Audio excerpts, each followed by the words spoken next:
All right, we're back with part two, and you've now been convicted of Yeah, conspiracy, fraud, a lot of the same charges that some of your personal heroes were also convicted of or yeah, charged with. yeah. The Fannie Lou Hamers, Martin Luther King. I think he was charged with what, tax evasion. He was charged with Uh, tax evasion, a felony tax. All of my heroes were charged by the establishment with some felony. All of them. mhm. Many of them went to jail for way longer than I did. Yes, they were. Yes. So in that world, especially back in the '60s, going to jail was kind of like getting a PhD. Like that's when you knew you It had was arrived. it was it was a credential. When you get to be targeted like that and you know you're being railroaded, that's really a credential. And the good thing about it, and there are good positive things about it. I'm gonna tell you one. Back in 2012, and I hate to go back in time, but I do need to start there to talk about prison. I was in South Africa, and I went to Robben's Island. That's where Mandela was in prison for 18 of his 27 years in prison. So I went to on the tour to that prison, and then I went to his cell, and then I saw how tiny it was. And this is in 2012. And so when the group moved on, I stayed there at his cell. And I saw there was a bucket on the floor for him to use as a tap toilet. There was a mat that he slept on the concrete floor. And that's where he did 18 years. 18 years. And so at the sale, when everybody left, I just said a prayer and I said, God, if I'm ever in this situation, just please give me the strength that you gave him. That's all I ask you for. I'm not asking you to free me. I'm not like, just give me the strength that you gave him. And so when I was convicted and I knew that I had to show up for the prison camp, number one, I wasn't in a prison. I was in a camp. Prison camp is like a little high school campus, except it's got a couple of dormitories on it. And so I got there, half of them from Birmingham, half of them from Atlanta, about 80% black. All of them knew me as soon as I walked in the thing. And I knew some of them. And the guy who came to meet me, who turned out to be my first roommate, we had met each other in Atlanta. And he was a basketball star and over at one of the junior colleges in Phoenix City. But anyway, we hit it off great. And that's when I learned, I didn't even focus on it, but that's when I learned I have this set of skills that everybody in here can use. And they all knew who I was. And they knew about the Scrushy case. And the word spread so quick. So the first thing I had to guard against is I don't want to come across like I need special privileges because they were quick to want to elevate me to a leadership position. So I didn't want that. And so I got shown a lot of respect at Talladega. And then after I rested for about 2 weeks, that was my first vacation in about 10 years. After I rested, it was a good rest too. After I rested, then I said, you know what? I probably can help some of these guys. I'm right here with them. And they had computers so you could do emails. And so I have the ability to type and edit stuff using their email account. And then the first guy that I got, he's out of Memphis, Tennessee, and I used to live in Memphis. I knew where he came from. And he actually didn't deserve to be there. And I couldn't believe he was there. And he had a court appointed. Everybody had court appointed lawyers. I don't even want to tell you what I think about court appointed lawyers, and so I worked to get him out. And his thing turned out to be good. The judge realized they actually kept him longer than they were supposed to. And when the judge realized that, and I wrote the thing that he sent to the judge had a conniption and ordered him released that day. And so that Talk a was little bit about the details of that case. What did you do exactly to get him out? How did you know that he could even get out? He brought all of them had their files. And so he brought his files and he had a state case and a federal case. He got his federal sentence first, then he went and got his state sentence. And then the federal judge says, look, you got to go to state court. What I want to do is run them concurrent. So Just come back and tell me when you got your state sentence, and I'll run both concurrent. I mean, you ain't got to spend time in two different systems, right? And so he gets his state sentence, and it's actually like less around the same as his federal thing. And so they didn't let him out. And his lawyer never did go back. He didn't have to file a motion. He just had to report to the judge what his state sentence was, send a certified copy of it. And the guy served about 8 months too much time, right? And then I wrote the letter for the judge. It was a motion, actually, to correct his sentence, that here's what he had in the state court. And he filed it himself pro se. That's the word for representing yourself pro se. And so he actually got sent to detention for some disciplinary violation. They had to come get him out of detention and put him out on the street that day, because she had ordered he be released that day. The judge was so pissed off. It was a federal judge out of Memphis. She was fair. His lawyers were, I don't even know if they went to law school, but it never should have happened the way it did. So we were off to a good start. Second case was a guy out of Tampa, Sarasota, Florida. And the search warrants in his case were not just defective, they were fraudulent.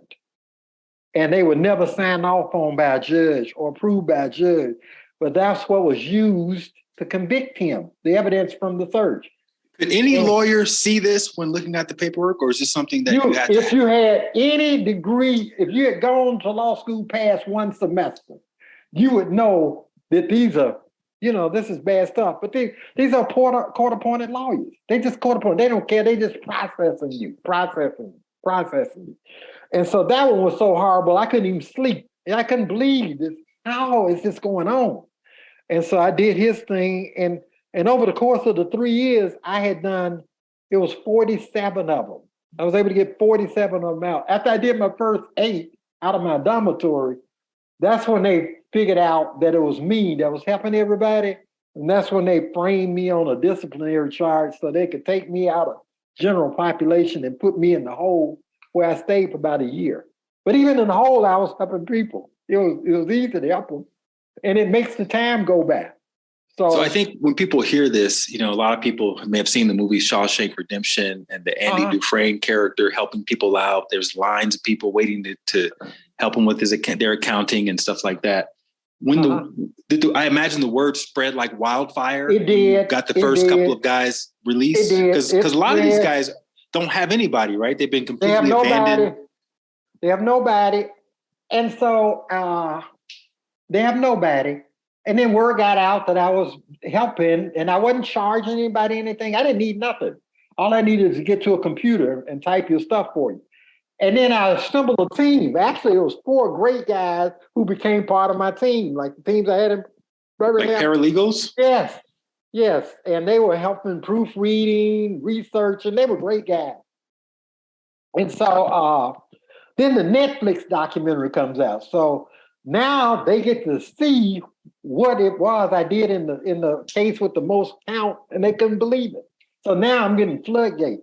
I'm getting everybody won't help, not just inmates, but everybody won't help, right?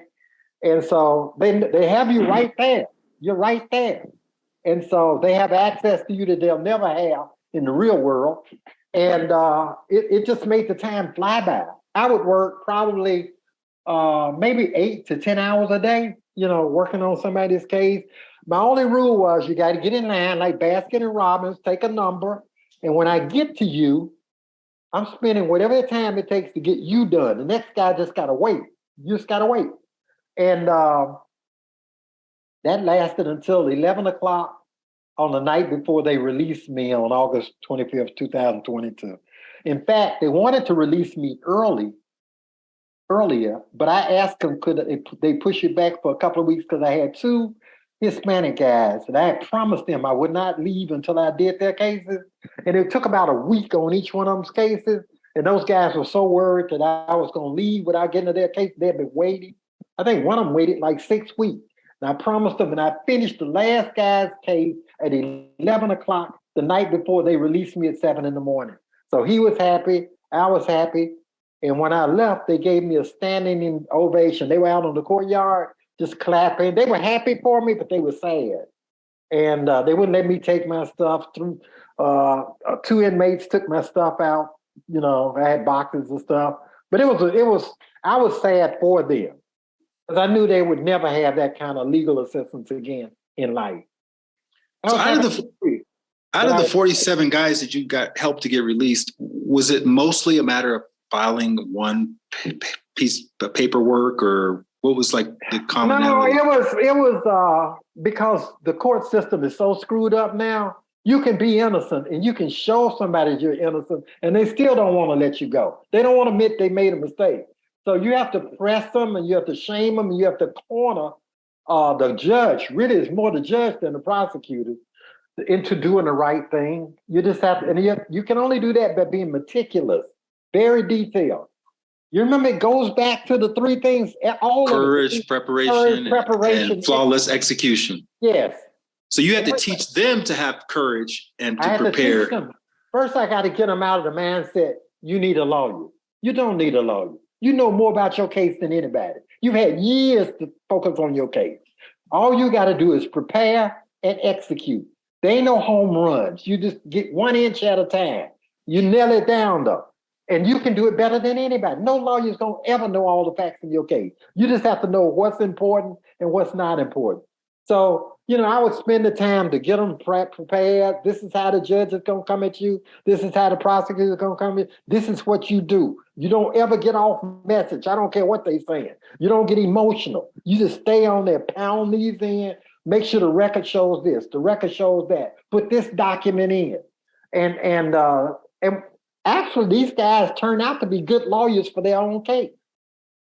They do. When you spend the time to mentor a guy on his own case, you don't have to be a lawyer. You don't have to go to law school. You don't have to know everything in law. You already know your facts. You know your facts better than anybody. All you got to know is what strategy gets you from where you are now in jail to freedom. And here's the strategy. Now execute to perfection. And you out of here. Because the prosecution not going to expect you to be this sharp, this trained, this prepared. They'll never expect you to be. They're used to working with court-appointed lawyers, never prepare on anything, who are there to just surrender you.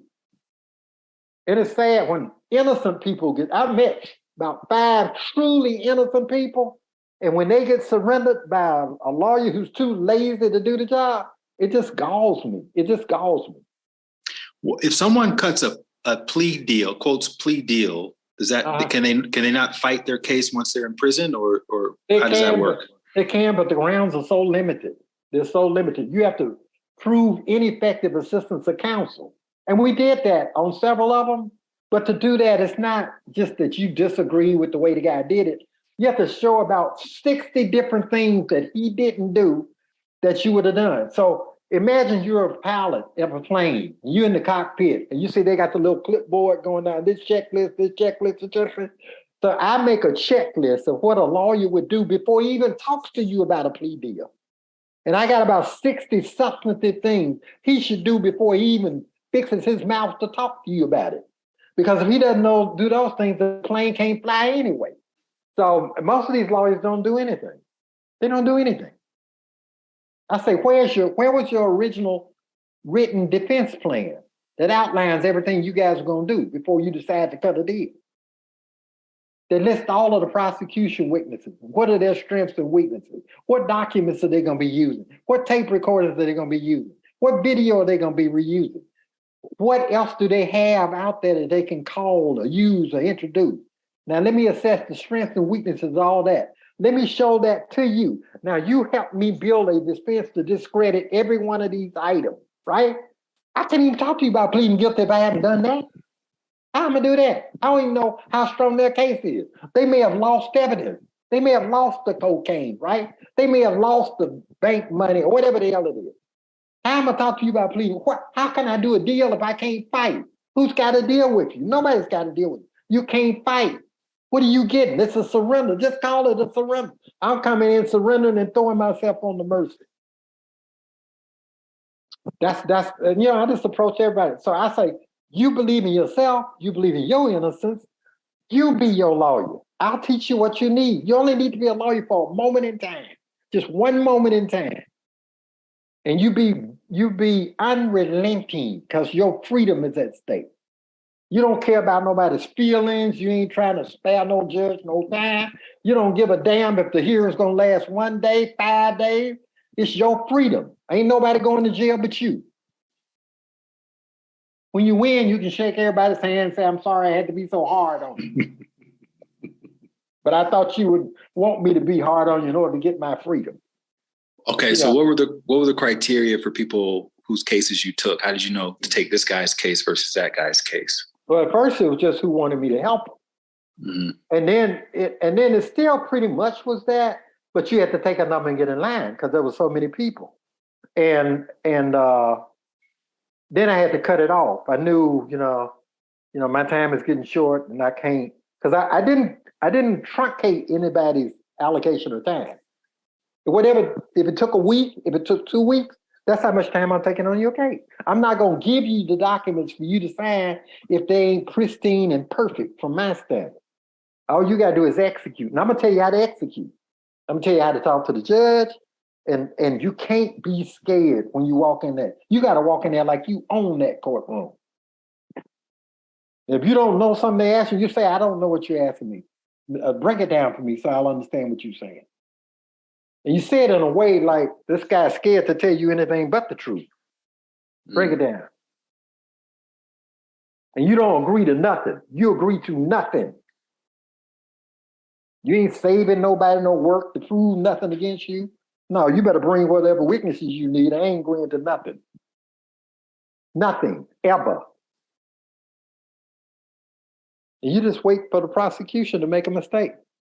Because you prepared. You're not going to make no mistake. You're going to have flawless execution.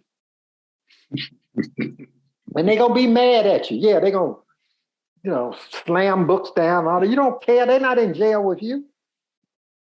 You don't care. It's your freedom. You don't care about nobody's feelings in that courtroom but you. I said, they're not going to like you, but they'll respect you. They'll know, okay, we can't run over this one. Maybe we need to take a look at this. This guy seems to be prepared.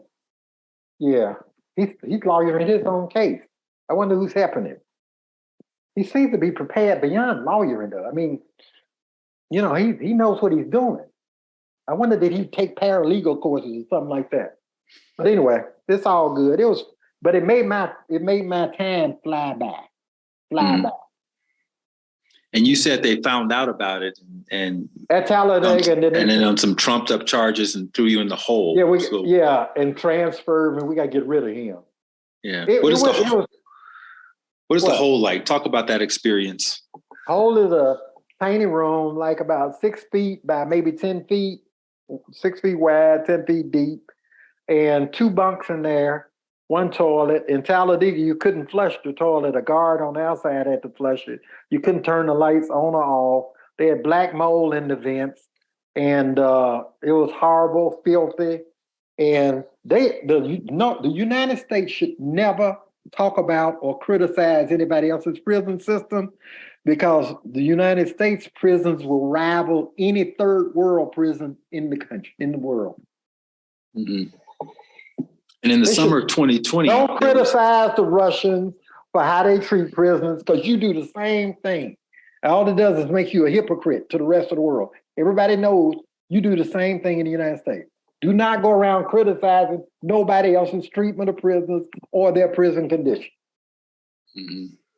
Now, I can say that because I've been in, I've seen it.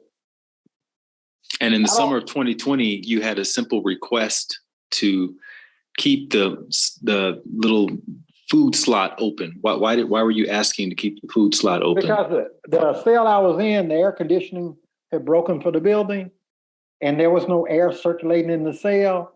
This is in Alabama in the summer. Yeah, in Alabama, yeah. And the temperature had gone up past 100 degrees, and at least they had fans on the outside of the cell. And I asked the warden, Sharon Nash, could she leave the slot open? It's just a little slot. You can't escape, but nothing. You reach in there to get your food.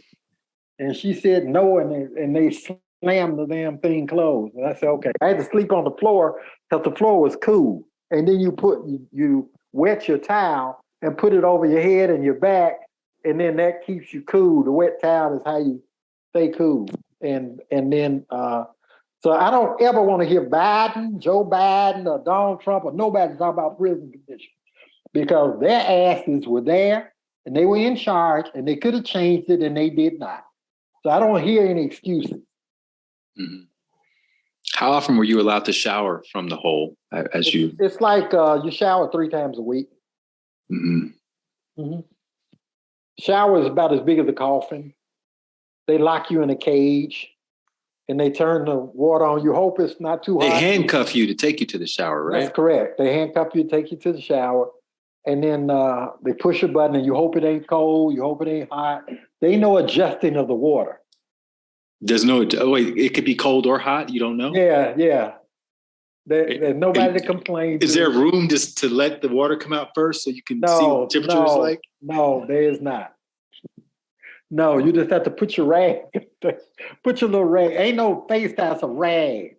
You know, once they mop the floors off of. Yeah. What did the guards think of your work with the prisoners? They loved it. They loved it. And they were very supportive of me. And a lot of times that's how my articles, I kept writing. They wanted me to stop writing. And I kept writing articles. And a lot of times the guard got my stuff out for me. Mm-hmm. Made sure it got mail. You understand what I'm saying? Because so you've been publishing these articles the entire time. I never stopped. The prison system has tried to shut me down several times. Mm-hmm. And they couldn't figure out how I was still getting my stuff done. And these articles were about the prison system while you were in the prison system. About the prison system, politics, national politics, COVID-19. It was about all what I call subjects of significant public interest. I was criticizing the prison director because he was nothing but some little affirmative action guy whose specialty was fellatio and the attorney general at the time. Mm-hmm. You've been passionate about independent journalism for years. I remember back in the Voter News Network days. Yeah. You've been publishing articles, and then a few years before going to prison, you had been publishing articles and becoming quite the journalist. Because you can't get real news if you're bought or sponsored by other people. You have to pick your topics. If you got sponsors, advertisers, and I like to just take on the cold, hard truth. I don't care who it helps, who it hurts. It's just, here's the issue and put it out there and let people deal with the issue. So, yeah, I've been publishing for a long time. And I never stopped. And then I found out that the BOP, the Bureau of Prisons, has a policy that encourages inmates to write and publish. I don't think they anticipated somebody would be doing it like me. Because they threw me in the cell for 3 weeks because I was writing, some critical stuff, but it's all right. It's okay. So once you go to the hole, they have to transfer you out of that prison to the next high level security prison. And you went through the Atlanta they took me facility. To get to, when I left prison, I left out of Latuna, a prison camp in Latuna. But to get to that camp, they put me on what they call diesel therapy. Mm-hmm. So rather than me flying there and getting there like the next day, they took me on like a 4-month trip. They took me through the Atlanta Penitentiary where the United Bloods gang members, 2 of them were supposed to kill me. And they told me that. They knew who I was when I got there. And so I had to talk them out of there and help them with their cases. So that they went from potential, assassins to staunch allies, because of my legal skill. I wrote about that too. I wrote an article about that. And then I went to, from Atlanta to, and I was on lockdown the whole time. I went from Atlanta to Oklahoma City. The same thing, I was on lockdown. So I finally made it to Latuna 4 months after I left. I left in November. I got there in March. They call that diesel therapy. When they want to punish an inmate, they drag you. They drag you through all of these prisons, put you in transit. That's what they do. And it's designed to punish you, period. And if you didn't have that skill set, you probably would have been eliminated in Atlanta. I would have been eliminated in Atlanta. They told me. In Atlanta, yeah. The people who were supposed to eliminate you told That's you. That's correct, yes. And I wrote an article about them. Yeah. What was their circumstance? They were in there on murder or something? They'd already been convicted of state murder charges. They were waiting on federal RICO murder charges. They were waiting trial, but they were trustees. They had them guarding me. They had the murderers guarding you. Trustees, yeah. They could get me out. And they could walk all through the prison wherever they wanted to go. Yeah, where I was, through the cell block where I was. So when I came out for showers, they were the ones that were walking, you know, handing out food, cleaning up, all this stuff. And what did you say to them initially? One of them saw me getting a book, and it was a legal book. It was on the book cart down in the common area. And he said, "Are you interested in that kind of book, law book?" I said, "I'm a lawyer. If you ever need anything, let me know." Because he was one of the head trustees. Mm-hmm. And then he came to get me for a phone call with my lawyer. And then on that walk, I told him more about my background. I said, "You don't know me, but there's a Netflix documentary out on me. You ought to watch it sometime. Then you need to come see me because I can help you." And only when I did that did, I learned all of the stuff that they were supposed to do. Mm. I said, "I'm going to help you. I can help you. And I'm going to write an article about your story." Mm-hmm. So that made my stay in Atlanta pretty good. And then they got me on out. But Latuna, I enjoyed Latuna. Latuna was my first experience with Spanish-speaking inmates and people, period. And I loved the Hispanic community, Latino community. It was just, they're very different from the Black community. They're very family-oriented. And they network. I mean, they really network as a community. Even in prison, they network. And very respectful toward elderly people. Like, they wouldn't let me do anything, nothing. No laundry, no nothing. They saw me helping inmates. And then when they saw I was helping every category of inmates, whites, Blacks, Asians, Native Americans, it didn't matter to me. If you need help, you need help, right? It doesn't matter what your group is. Because in prison, you're not supposed to congregate and mingle with opposite race. But we go to the dining hall, I'm sitting at everybody's table and high-fiving everybody, covering your case and stuff. Everybody, "Hey, this is so-and-so. He's my buddy. Do you think you can help him?" "Yeah, I got to come by my office. My office was my cell, sign up on the list, but I don't skip nobody on the list. When I get to you, I get to you." What would you say to people who would confront you about that, about fraternizing with people of other races? Nobody had the nerve to do that the whole time I was in there. Everybody knew what I was doing. And everybody wanted, see, if you were a group leader, they call them shot callers. If you were a group leader, it enhanced your status if you had a relationship with me, because now you can ask me to help one of your guys, right? And I just put your guy on the list. And then now it empowers you. I can get you on the list with the lawyer. Well, they could have got on themselves, but they would do it. And they would tell me if it's important to them, and they bring their own stuff too, right? And so nobody talked to me about sitting with anybody. Or I was like a universal ombudsman, I'm handling stuff. And nobody would bother me. I think they'd rather go attack a guard than to mess with me. It got to the point they wouldn't even let anybody use the computer I was using. So I could leave my little stack of files out there, nobody would touch it. Nobody in no group would touch nothing. They wouldn't even let anybody sit at the computer I was using. That's the lawyer's computer. That's the counselor's computer. You go get one of them other computers. It was cool. So what was your proudest moment in your prison time, and what was your most difficult moment? The proudest moment was my first guy who was truly innocent when he left. And I walked him down to the front, the thing, and gave him a hug. And he was so happy. He was happy. And then the most difficult time was when I first got into the hole, because that's a whole different experience. And you have to mentally adjust for that kind of experience because there's no like window that you're looking out of. And it's rough. And when they moved me around the first time I went in, there was 3 white guards. They had me handcuffed and they were walking me around and they were chanting, "Dead man walking, dead man walking, dead man walking." And that stopped only when a black lieutenant walked in. So that was in Talladega. And so I didn't say anything about it. I knew what that was. Mm-hmm. It was just bullying and intimidation. But then it got to the point, where I was so busy, they come by to check on me. I'd say, "Yeah, but you want to go recreate today?" "No, man, I got too much stuff I got to do."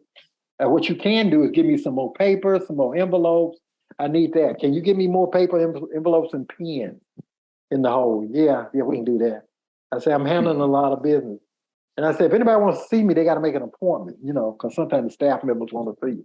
Because I got production deadlines and all that stuff. But it was the best way to handle that situation. Make it productive, make it count.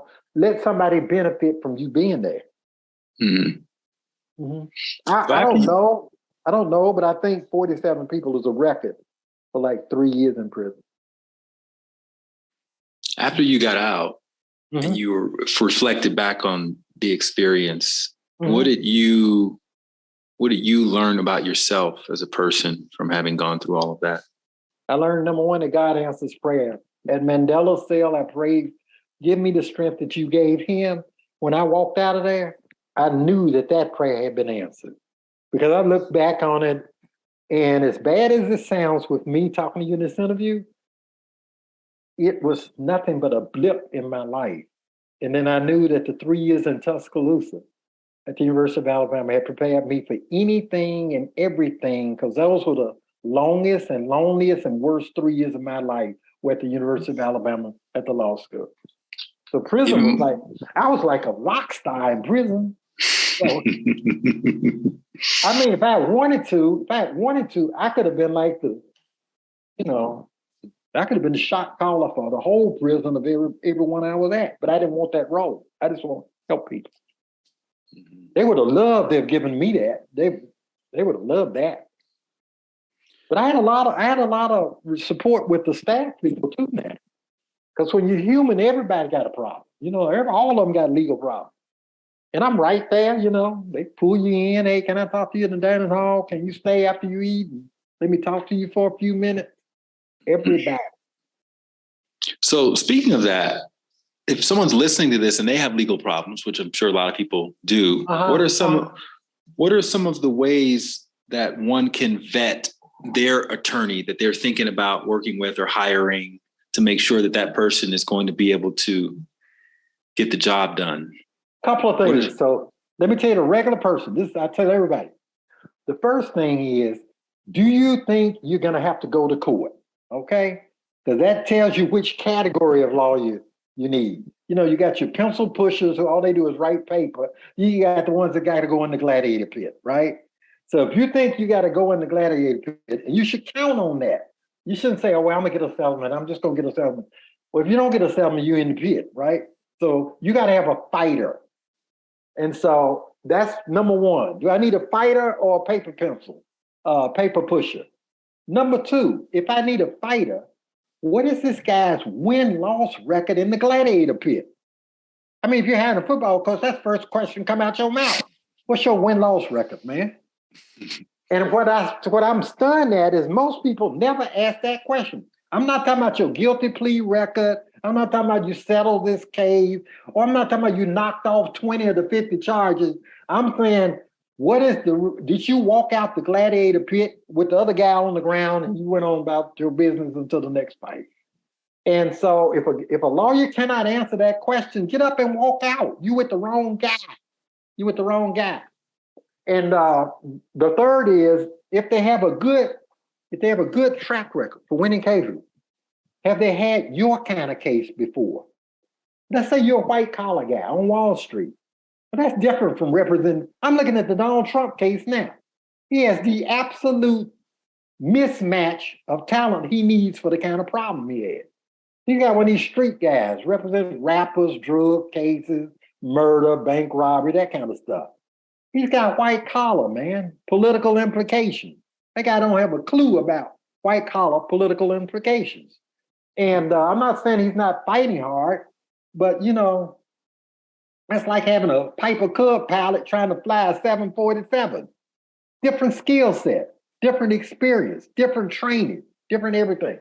So you got to know if you have the right category of lawyer, even within the fight category.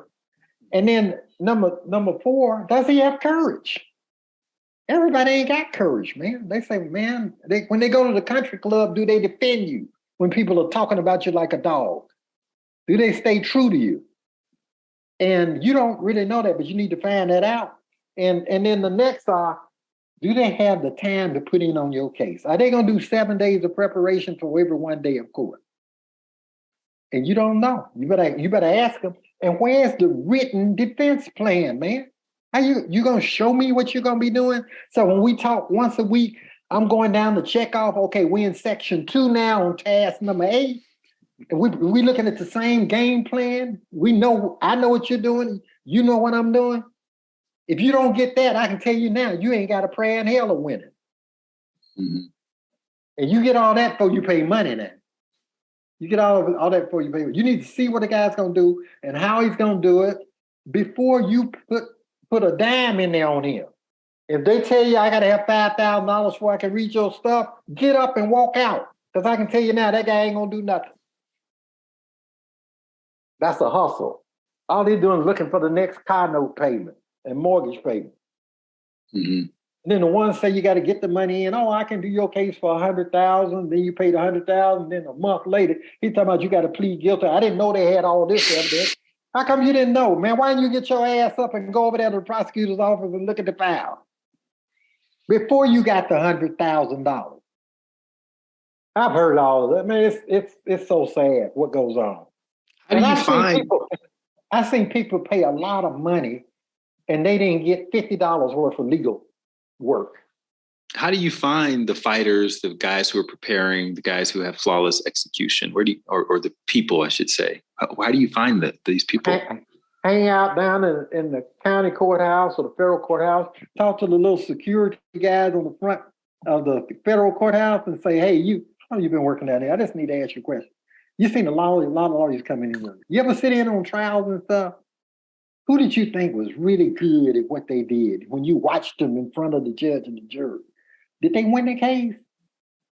The court personnel know who's good. You're not going to pick this up on no resume. Oh, he's with this firm and the firm's been around 100 years. Oh, man. No, you better go down there and ask some bailiffs that hang out there. Just say, I'm just curious. Don't tell them I got a case. Just say, look, I'm just curious. Who's really good? Have you ever watched them in a trial? Did they win? Ain't that the question that matters? Did they win? Mm-hmm. And then, okay, so let's say you get a name from a bailiff or a court officer. What's the next step? You go and schedule a consultation? An interview with them. So you can eyeball them. So you're interviewing the lawyer. Yeah, they're working for you. They're just like a plumber or electrician or something like that. They're a service vendor. They're not your God. And you need to interview them. I mean, there are a bunch of them out there. You need to pick the one that's the best fit for you. You need to have confidence in your lawyer, that your lawyer has your back, right? You don't have to wonder, is he meeting with the judge when I ain't around, that kind of stuff. What is he saying to the prosecutor? Does he defend me behind closed doors? Because you're not going to be in all the hearings. You know how many people I've heard, well, I sat there and he didn't say nothing. Did you ask him to say nothing? Well, I wanted to, but I thought he would get up, and he never got up and said nothing. In fact, he agreed with the judge and the prosecution on everything. That's all the stories you hear, man.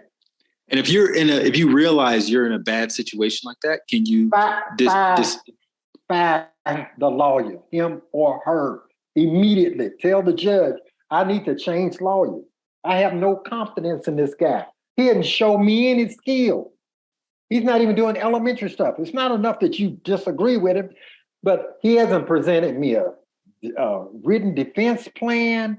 He hadn't gone over this. He hadn't gone through all the exhibits with me, the witnesses. He hadn't done any investigation. He hadn't asked me who are my witnesses. He hadn't interviewed my witnesses. He hasn't done anything. All he talks to me about is when I'm gonna get some more money to him. Can I have a court-appointed lawyer? You ain't stuck with these guys. You can go through 2 or 3 court-appointed lawyers as long as you're going through them in a systematic thing and evaluating them on whether they have prepared your case.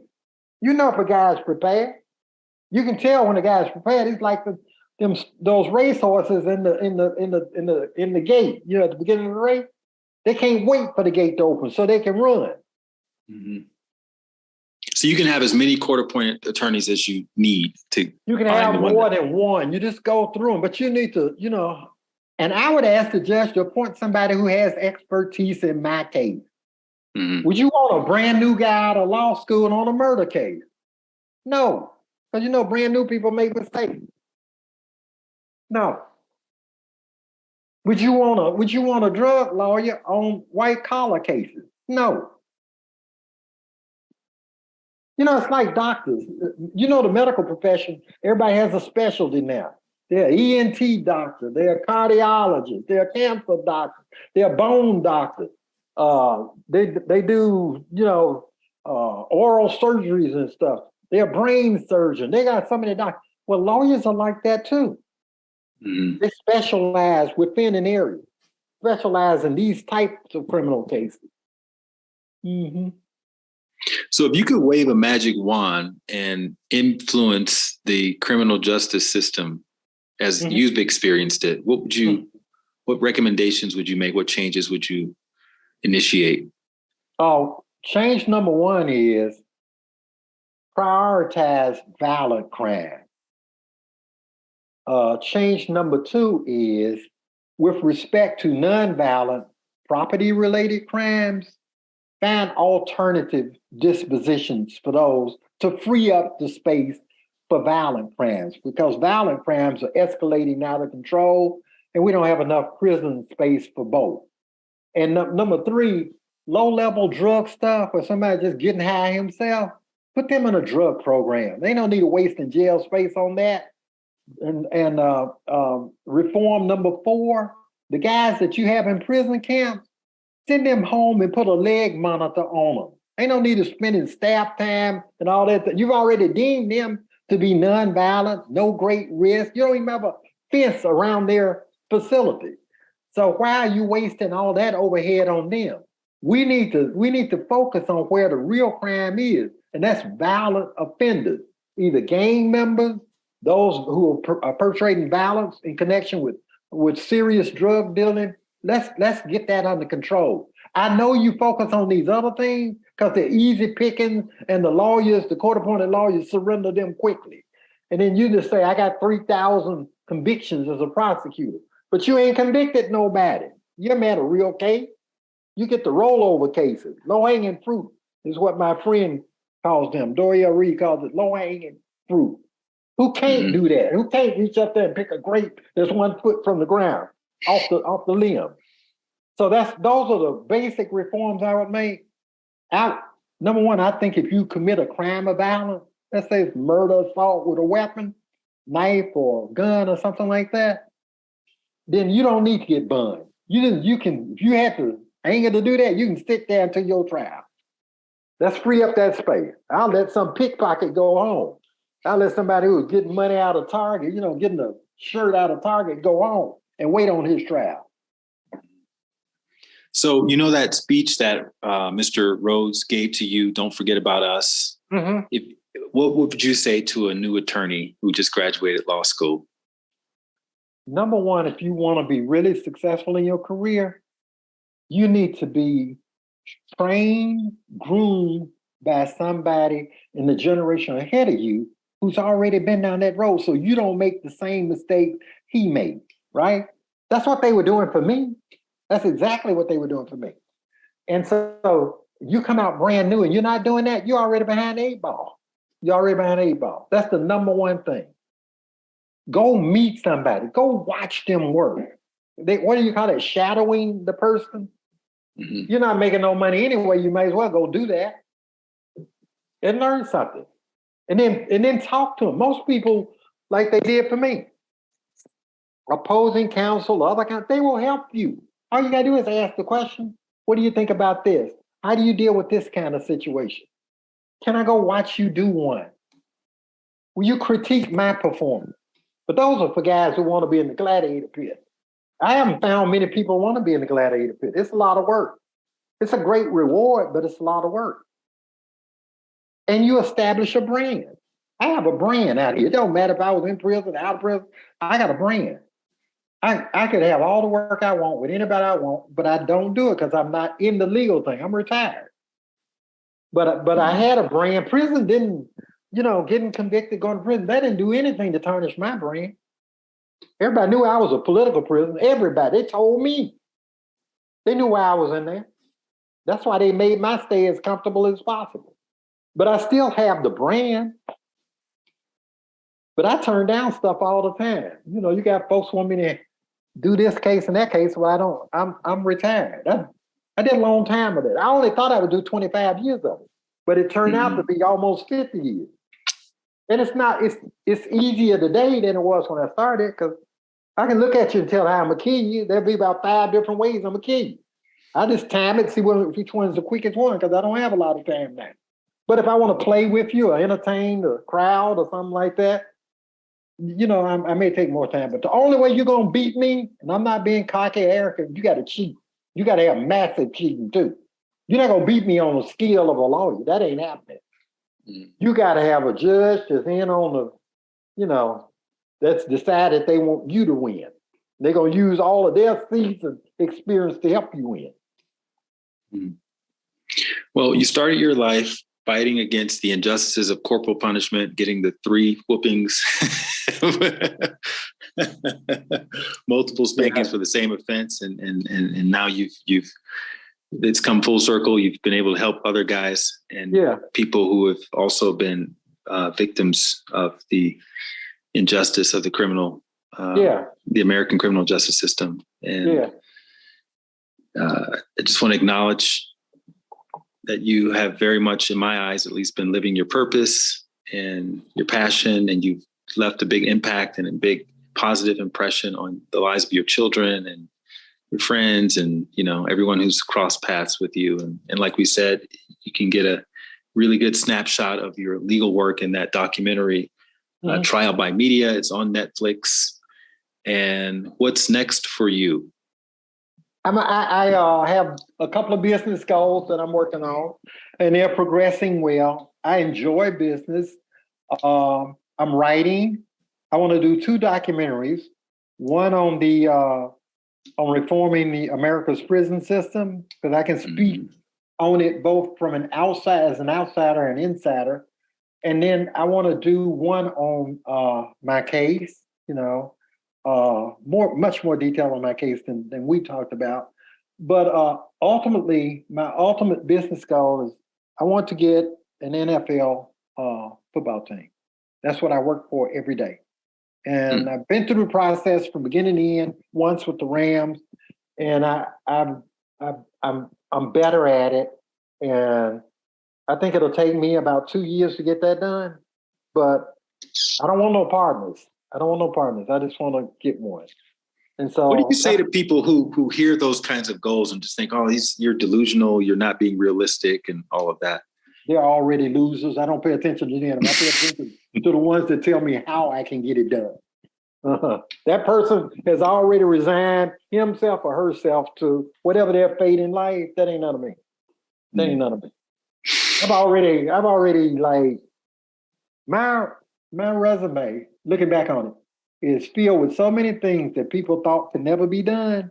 So I don't look at something and say it can't be done. I look at something and say, okay, what do I need to put in place to make this happen? And I think it will be a hell of a comeback, to go from a good legal career to a great business career to been railroaded in court, put in prison, and then come back out and reach the ownership box in the NFL. So that's my ultimate goal, and that's why I still work in my businesses to position me to do that. And I just want that in my family. There are only 32 of them, and I just think one of them should be in my family. And I don't want to be no minority down in somebody else's thing. I don't want them to say he's a limited partner. I want them to say he is the owner, period. Mm-hmm. Beautiful. Yeah. Well, thank you. Thank you so much for coming on and sharing your story. We enjoyed it. It's a pleasure to be on my son's podcast. If you like that video, you're going to love the next one. Click this thumbnail right here, and I'll see you over there.